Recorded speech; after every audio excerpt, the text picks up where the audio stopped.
Hey there, 8th grade scholars. Welcome to today's Explainer. I'm so incredibly excited to be your guide as we dive right into this. Today we're actually opening up a seriously powerful letter, the Apostle Paul's letter to the Romans. We're going to be breaking down chapter 1, specifically verses 8 through 15. So make sure your minds are fully engaged because we're going to discover exactly why Paul was literally desperate to travel to Rome and, well, what that actually means for us today.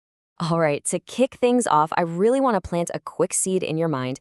With our memory verse of the day, it's Romans 1:14, which says, I am a debtor both to Greeks and to barbarians, both to wise and to unwise. Just let that sink in for a second. A debtor, someone who owes something, right? Paul felt this deep, profound sense of obligation to share something absolutely incredible with every single type of person on the planet. Keep that idea in your back pocket. We're going to unpack exactly what he means by that in just a few minutes. So here's our quick roadmap for today's lesson. Number 1, a world-famous faith. Number 2, the power of encouragement. Number 3, eager to share truth. Number 4, your turn to encourage. And finally, number 5, the godly learner. Clear path ahead, so let's get moving. Okay, jumping right into section 1, a world-famous faith. Faith spoken of throughout the world. So imagine for a second having a reputation so incredible that people all over the globe are talking about you, not for, a viral video or for being some big celebrity, but for your faith. That's exactly what was happening with the believers living in Rome. Their faith is literally being spoken of throughout the whole world. And what's super interesting here is Paul's very first action. Before he asks them for a single thing, before he starts teaching any heavy theology, he just pauses. He basically tells them, I thank God for you. Why? Because of that world-famous faith. Think about it. There was no internet back then, right? No social media. For news to travel throughout the world, it meant people were walking on foot, taking long boat rides, and just telling everyone they met about this unshakable faith the Roman Christians had. Paul sees this, and he's totally celebrating it. Moving right along to section 2, the power of encouragement. Why Paul wants to visit. Now, Rome wasn't exactly next door for Paul. It was this massive, frankly dangerous journey across land and sea. So why was he so eager to go? Well, his motivation basically breaks down into 3 clear actions. First, he wants to pray for them in person. He already prays for them all the time, but he just really longs to actually be with them. Second, he wants to encourage them. He wants to build up their faith. But guys, listen to this third action. This is the real secret sauce here.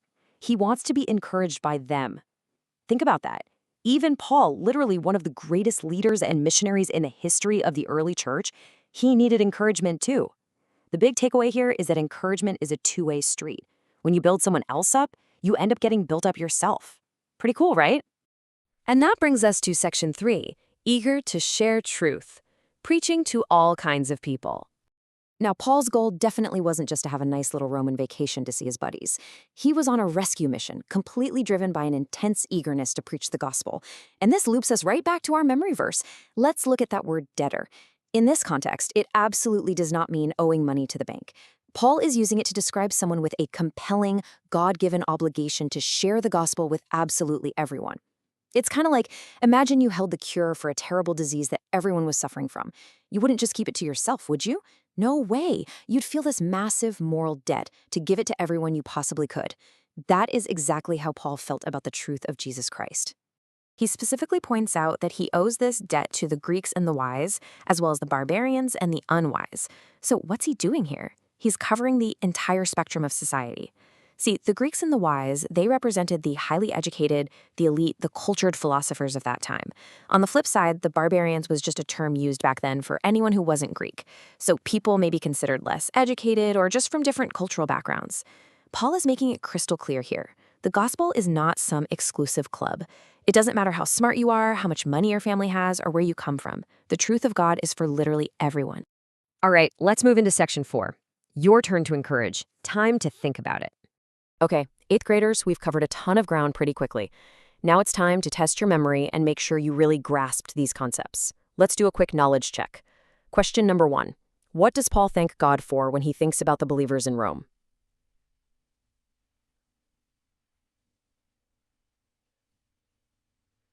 Take a second.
Okay, question number 2. Why does Paul want to visit the Christians in Rome?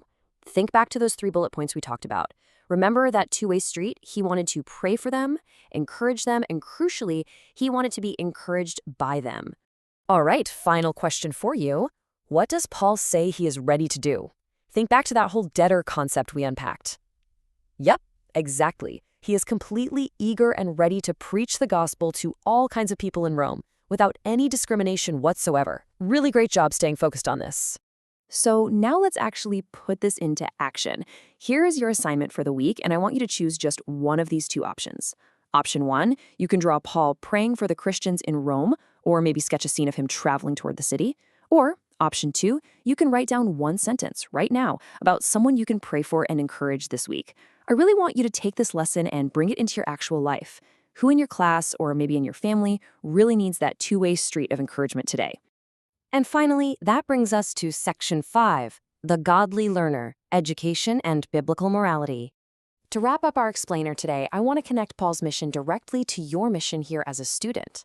Listen to this absolutely powerful quote from later in Paul's letter, Romans 8, verse 6. To be spiritually minded is life and peace. See, Romans 8, 6 through 7 really teaches us that keeping the mind spiritually minded is what leads to life and peace. Paul, who was a super highly educated man himself, he knew that all the brain power in the world literally means nothing if your mind isn't anchored to God. Keeping your mind spiritually centered, that's what actually produces true life and peace. And that brings us right to the core philosophy of what we do here. HeroesMart Academy intertwines biblical morality with education because, frankly, education without morality can actually hurt. Knowledge and intelligence should help you make wise, God-honoring choices rather than simply making you more capable. Think about it. If you only grow in intelligence and capability, but you don't grow in righteousness, you could end up making some really harmful decisions. We want your knowledge to equip you to make choices that honor God and build up the people around you, exactly like Paul did. So I want to leave you with this final thought to carry with you today. Ask yourself, how will you use your education today to encourage others and bring glory to God? Will you be a debtor to those around you, totally eager to share truth and kindness? I highly encourage you to pursue your academic excellence, absolutely, but always, always keep your mind firmly centered on God, truth, wisdom, and righteous choices. Have an absolutely amazing week, scholars, and I'll catch you in the next lesson.